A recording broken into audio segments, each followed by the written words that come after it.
Okay, what I have here is Victrola 50, number 132474. That's 1923. This is a side crank model, the last version of the Victrola 50. It has a number of advancements to it that the other machines did not have. One obviously being the side crank. Another is the catch is reversed. Minor little thing. It has the improved tone arm support. Back there, I think it's got like 16 or 18 little ball bearings in there instead of the usual 5. Much better, much sturdier, no wobble anymore. It came standard with a number 2 reproducer, which is what's on there now. And this one is in mahogany. Now, I've had this machine about a dozen years, and since I was going to put it on eBay eventually, what I've done is replaced the somewhat worn original spring with a brand new one. So now it's spinning like it was 1923 again. That's really all it needed, other than minor lubrication and a little spiffing up, that's all.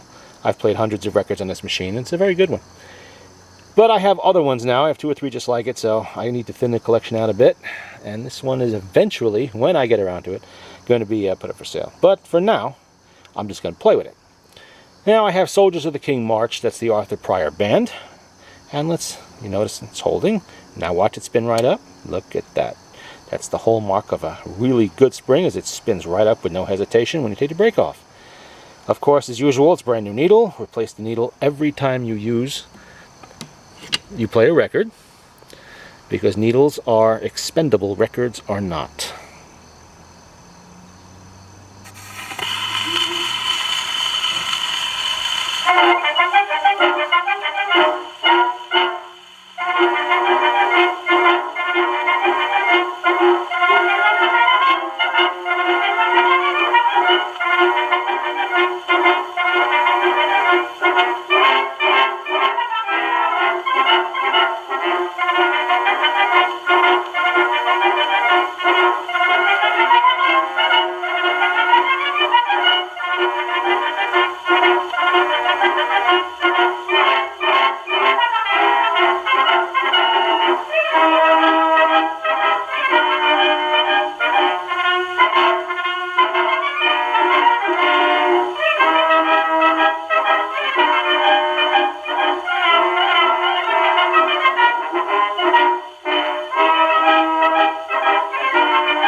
And there you go. A few other things about these later 50s. Always discard the needle when you're done. Notice it's got a little bit more room here, and it's got a clip up here. Now what that's for is so you can carry 5 or 6 extra records in there. Something that they never had on the 50 before. And you might notice the needle box back here. Anybody familiar with the HMV 100 and early 101 will recognize that needle box. It's the same one.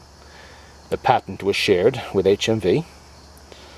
And, oh, there was a question the other day about recognizing an acoustic record. Now, this is an acoustic machine.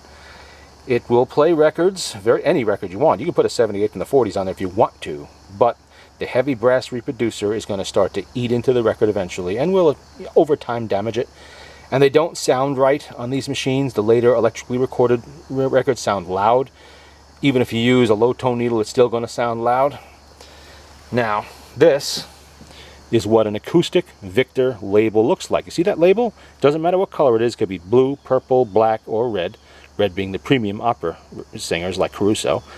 You get that label looks like that, and make sure it says Victor Talking Machine Company. That's going to be an acoustic record. So if you don't recognize, you don't know the music of the era very well, if you have a record with this label on it, and I don't have a Columbia handy to show you or anything else, but this one is the most common anyway, you're safe. You're good. It's going to play on this machine. And of course, if you have a machine like this and you want to play records, please rebuild the reproducer and have the motor cleaned.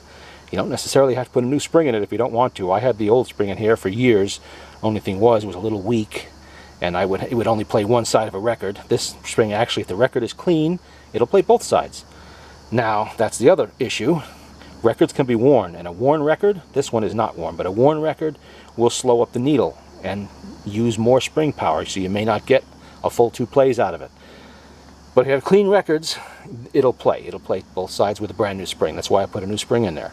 For myself, I don't care. But if I'm going to be trading or selling the machine eventually, I want to make sure that it will perform well for the new owner.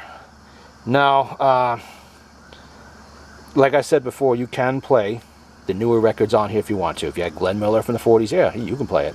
Once or twice, 3, 4 times, probably not going to hurt it. But over time, you're going to start to notice a degradation in sound as that heavy steel needle and that heavy reproducer and tone arm begin to cut into the record. These older records have grit in the formula. And that grit is to wear the needle to the record. Now, the newer records don't have that because they use sapphire tip needles on the electric machines. The amplified machines of the late 30s and 40s and up. They didn't need the grit. So they won't wear the needle. The needle will wear the record. But if you stick with that label, you're good. You're okay. Let's take another closer look at the machine. I'm going to pick the camera up, go around it. See? Nice. It's got some nice patina to it. It is not split in the back. You've heard me complain about that with other machines. You always have to watch for that. That comes from this lid being slammed backwards off its stay and splitting. This machine has no such problem. See what I mean about the reversed catch on these 23s. 23s and 24s. This is how the machine would stay for the rest of the Victor run of the VV-50. See, there's no cracks back there. There's no splits. That's what you want to see. You don't want to see anything busted up and crudely repaired as they often are. Now, these mahogany machines, as I've said before, just like the oak, they use solid boards on the side. Multiple boards. You can see the glue line right there, it's starting to show a little bit. That's 2 boards glued together to make a solid board on there. It's not veneer like you find in the floor models or the smaller tabletop models.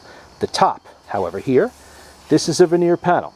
And sometimes you can see a little bit of separation on machines. Not this one just yet, but you can find that. The back, again, that's one solid piece of wood back there. The bottom is another veneer panel, as is the motor board. And you can see it's got, the side crank. Same handle as any of these had. Same everything else, but they just upgraded a few things. Take a look at the underside there. And a closer look at that tone arm. You can see how they've improved. Now, if you're familiar with the Victor Victrola 35, you'll recognize that tone arm right away. This mount here, you can adjust that so there's no wobble at all. It doesn't slap around.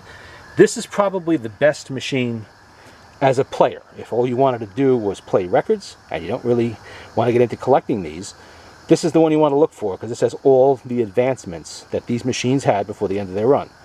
Especially that tone arm. That's a major improvement over what they had. The motor is redesigned for the 23s and 24s, but it's still the same type of single spring motor. There's nothing different really in there. It's just redesigned so it can have the side crank. And if you have the original crank with these, Notice you can crank it without smacking your fingers. That's always a good thing. Or wrapping your knuckles on the tabletop. There's plenty of room there. And there you go.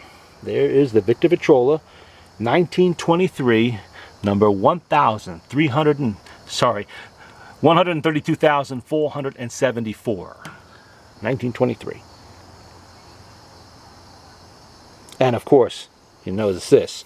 They went to the orange felt instead of the green in these years. And they kept that color right up through the orthophonic era.